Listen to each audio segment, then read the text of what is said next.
नमस्कार मित्रांनो, पांडवांची स्वर्ग यात्रा. महाभारताचे युद्ध संपल्यानंतर पांडवांनी 36 वर्षे हस्तिनापूरवर राज्य केले. पांडवांचे राज्य चालू असतानाच भगवान श्रीकृष्ण आणि बलरामाने त्यांच्या शरीराचा त्याग केला होता. हे सगळे पाहून पांडव आणि द्रौपदीने शरीरासहित स्वर्गात जाण्याचा निर्णय घेतला. 5 पांडव आणि द्रौपदी स्वर्गात जाण्यासाठी निघाले, पण ते कधीही स्वर्गात पोहोचू शकले नाहीत. 5 पांडवांमध्ये फक्त युधिष्ठिरच स्वर्गाच्या रस्त्यावर चालले आणि तिथे जाऊन त्यांनी पाहिले की दुर्योधन सारखा पापी तिथे आधीच आहे.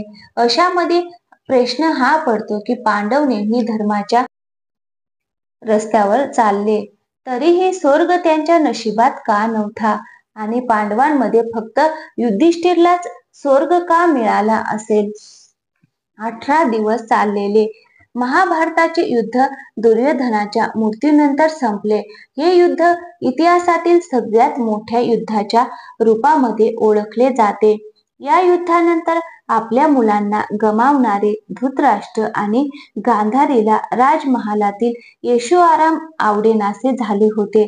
त्यांना महालामध्ये एकटेपणा वाटू लागला आणि हा एकटेपणा दूर करण्यासाठी दोघांनीही राजमहाल सोडून दिला आणि आयुष्याच्या शेवटपर्यंत जंगलामध्ये राहिले. दुसरीकडे भगवान श्रीकृष्णांचा यदुवंश हळूहळू संपला. त्यामुळे श्रीकृष्णाच्या पायामध्ये एक बाण लागल्याचे कारण करून श्रीकृष्णांनी सुद्धा त्यांची लीला संपवून निघून गेले. पांडव त्यावेळी शानमध्ये हस्तिनापूर वर राज्य करत होते. 36 वर्ष राज्य चालवल्यानंतर पांडवांना या गोष्टीची जाणीव होऊ लागली होती की पृथ्वीवर त्यांचं काम आता संपलं आहे. आता पृथ्वीलोक सोडण्याची वेळ आली आहे. त्यानंतर पांडवांनी अभिमन्यूचा मुलगा परीक्षितला हस्तिनापूरचा नवा राजा घोषित केले आणि महर्षी वेद व्यासांची आज्ञा घेऊन 5ही पांडव द्रौपदीला बरोबर घेऊन स्वर्गाच्या यात्रेला निघाले.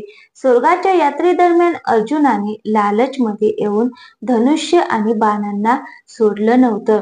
यात्रेदरम्यान 5ही पांडव कितीतरी नद्या, डोंगर आणि समुद्राची यात्रा करत लाल सागराजवळ पोहोचले. तेव्हा तिथे अग्निदेव प्रकट झाले आणि त्यांनी अर्जुनाला धनुष्य आणि बाण सोडून द्यायला सांगितले, कारण त्यांचं काम सुद्धा तोपर्यंत पूर्ण झालं नव्हतं. अग्निदेवांना धनुष्य आणि तरकश बाण दिल्यानंतर पांडव त्यांच्या मार्गांवर पुढे निघाले.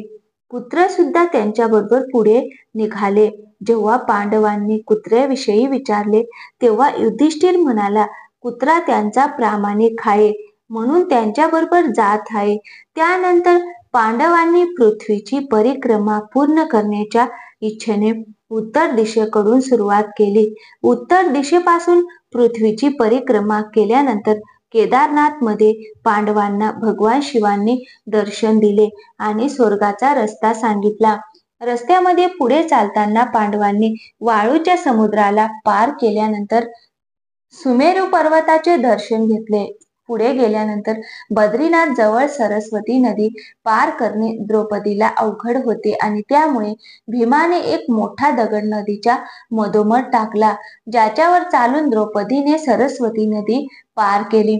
असं म्हटलं जातं की माना गावामध्ये सरस्वती नदीच्या सुरुवातीला आजही तो दगड अस्तित्वात आहे, ज्याला वर्तमानात भीम पूलच्या नावाने ओळखले जाते. थोडे दूरपर्यंत चालल्यानंतर द्रौपदी एका जागी ठेच लागून पडली. ते पाहून भीमाने युधिष्ठिरला विचारले की द्रौपदीने आजपर्यंत कोणतेही पाप केले नाही, तरीही तिच्या बरोबर असं का झालं?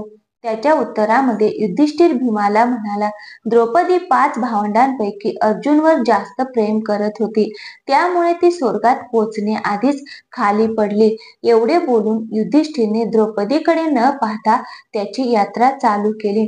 जनश्रुतीनुसार स्वर्गाच्या यात्रेदरम्यान द्रौपदी भीमाचा आधार घेऊन चालू लागली, पण द्रौपदी जास्त दूरपर्यंत जाऊ शकली नाही. ती खाली पडू लागली. तेव्हा भीमाने तिला आधार दिला. त्यावेळी द्रौपदी भीमाला म्हणाली, सगळ्या भावांमध्ये भीमाने माझ्यावर सगळ्यात जास्त प्रेम केले आहे आणि मला पुढच्या जन्मामध्ये परत भीमाची पत्नी होण्याची इच्छा आहे. थोडं चालल्यानंतर सहदेव सुद्धा खाली पडला. तेव्हा भीमाने युधिष्ठिरला सहदेवाच्या पापाविषयी विचारले. तेव्हा युधिष्ठिर म्हणाला, सहदेवला आपल्या विद्वत्तेवर घमेंड होती, त्यामुळे तो कोणालाही त्याच्या बरोबरीचा समजत नसे. त्यामुळे सहदेवाची ही दशा झाली. त्यानंतर थोडं पुढे गेल्यानंतर नकुल खाली पडला. तो सुद्धा त्याची यात्रा पूर्ण करू शकला नाही. तेव्हा भीमाने युधिष्ठिरला कारण विचारले. तेव्हा युधिष्ठिर म्हणाला, नकुलला त्याच्या सुंदर असण्यावर खूप गर्व होता. या कारणामुळे तो सुद्धा स्वर्गात पोहोचू शकला नाही. थोडं पुढे गेल्यानंतर नकुलच्या नंतर अर्जुन सुद्धा खाली पडला.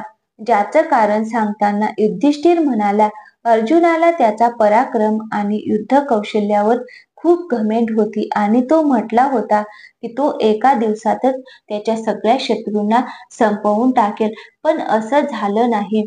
आणि हेच कारण आहे की त्यामुळे आज अर्जुनाची अशी हालत झाली आहे. सगळ्या भावांच्या पापांचा हिशोब देत देत युधिष्ठिर ते पुत्र आणि भाऊ भीमाबरोबर पुढे जात होता. पुढे गेल्यानंतर भीम सुद्धा खाली पडला.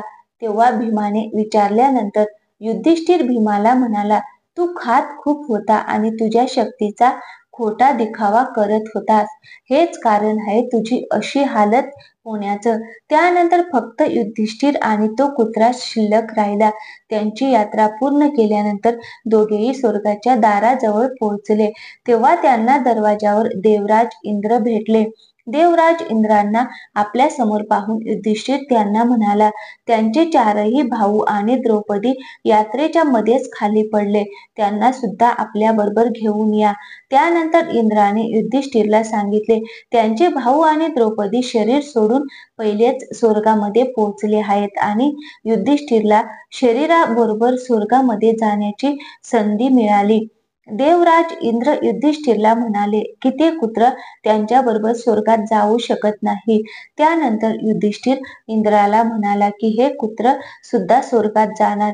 खूप वेळ समजून सांगितल्यानंतर सुद्धा जेव्हा युधिष्ठिरने हे मान्य केले नाही, तेव्हा कुत्र्याच्या रूपामध्ये तिथे उपस्थित असलेले यमराज त्यांच्या खऱ्या रूपामध्ये प्रकट झाले.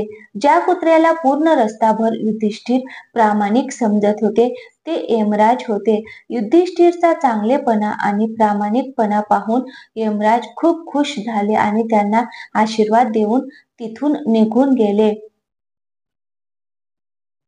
त्यानंतर इंद्र आणि युधिष्ठिर रथामध्ये बसून स्वर्गाकडे निघाले. तेव्हा युधिष्ठिर स्वर्गात पोहोचले.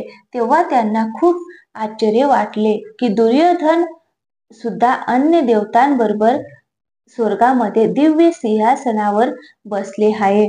युधिष्ठिरने जेव्हा इंद्रांना त्यांचे कारण विचारले, तेव्हा त्यांनी सांगितले की दुर्योधनने भलेही आयुष्यभर खोट आणि अधर्माची साथ दिली होती, पण अर्जुन आणि भीम सारख्या योद्धांना न घाबरता आपली हार समोर दिसत असून सुद्धा ज्या बहादुरीने युद्ध केले होते त्या पराक्रमामुळेच त्याला आज हे स्थान मिळाले होते. युधिष्ठिरने पाहिले की त्यांचे भाऊ आणि द्रौपदी तेथे नाही. तेव्हा त्यांनी देवराज इंद्राला त्यांच्या भावांना भेटण्याची इच्छा सांगताना म्हणाले की त्यांचे भाऊ आणि द्रौपदीला ज्या लोकांमध्ये जागा मिळाली आहे त्यांना सुद्धा या लोकांमध्ये स्थान पाहिजे. आपल्या भावांपेक्षा मोठे माझ्यासाठी काहीही नाही. त्यानंतर देवराज इंद्राने एका देवदूताबरोबर पाठवले. देवदूताबरोबर चालता चालता युधिष्ठिर एका अशा रस्त्यावर पोहोचले. तिथे खूप अंधार होता. चारी बाजूंनी खराब वास येत होता आणि तिथे आसपास शेव पडलेले होते. रस्त्याच्या अडचणींना वैतागून युधिष्ठिरने देवदूताला विचारले, या रस्त्यावर पुढे अजून किती दूरपर्यंत चालायचे आहे? त्याच्या उत्तरामध्ये देवदूताने युधिष्ठिरला सांगितले की खरं तर हे लोक नरकाच्या रस्त्यावर आहेत. देवदूत म्हणाला की त्याला देवतांनी आदेश दिला आहे की जेव्हा तुम्ही चालताना थकताल तेव्हा मी तुम्हाला परत माघारी घेऊन जाईल. त्यामुळे जर तुम्ही थकले असाल तर परत मागे जायचं का? जसे युधिष्ठिर मागे जाण्यासाठी वळले तेव्हा त्यांना तिथे दुःखी लोकांचे आवाज ऐकू येऊ लागले, जे त्यांना तिथेच थांबण्यासाठी सांगत होते. युधिष्ठिरने त्यांना नाव विचारले तर त्यांनी त्यांचे नाव कर्ण, अर्जुन, नकुल, सहदेव, भीम आणि द्रौपदी सांगितले. हे ऐकून युधिष्ठिर देवदूताला म्हणाला, तू परत जा, मी माझ्या भावांना सोडून कुठेही येणार नाही. देवदूताने ही गोष्ट जाऊन इंद्रांना सांगितली. काही वेळानंतर देवराज इंद्र त्या ठिकाणी पोहोचले जिथे युधिष्ठिर होते. जेव्हा युधिष्ठिरने देवराज इंद्रांना विचारले, हे सगळं काय आहे, तेव्हा देवराज इंद्रांनी सांगितले की तुम्ही अश्वत्थाम्याच्या मूर्तीची खोटी खबर देऊन आचार्य द्रोणाचार्याचा वध केला होता. त्यामुळे युधिष्ठिरला धोक्याने काही वेळ नरकामध्ये वेळ घालवावा लागत आहे. त्यांना स्वर्गामध्ये जायचं आहे, जिथे त्यांचे भाऊ आधीपासूनच उभे आहेत. त्यानंतर युधिष्ठिरने देवनदी गंगेमध्ये स्नान करून मानव शरीराला सोडून दिले आणि दिव्य रूप धारण केले आणि त्या रूपामध्येच स्वर्गात पोहोचले, जिथे अर्जुन, नकुल, सहदेव, भीम त्यांची वाट पाहत होते. युधिष्ठिरने पाहिले की तिथे त्यांच्या भावांच्या बरोबरच भगवान श्रीकृष्ण आणि द्रौपदी सुद्धा होते. युधिष्ठिरने पाहिले की भीम वायुदेवतेजवळ बसले आहेत आणि नकुल आणि सहदेव अश्विनी कुमारांच्या जवळ बसले होते. आपल्या सगळ्या लोकांना स्वर्गामध्ये पाहून युधिष्ठिर खुश झाले. तुम्हाला अशाच प्रकारचे आणखीन कोणत्या कथा ऐकायला आवडतील ते कमेंटमध्ये नक्की सांगा. आणि हो, व्हिडिओ आवडला असेल तर व्हिडिओला एक लाईक करा. आणि हो, चॅनलवर नवीन असाल तर प्लीज आमच्या चॅनलला सबस्क्राईब करायला विसरू नका. थँक्यू. धन्यवाद.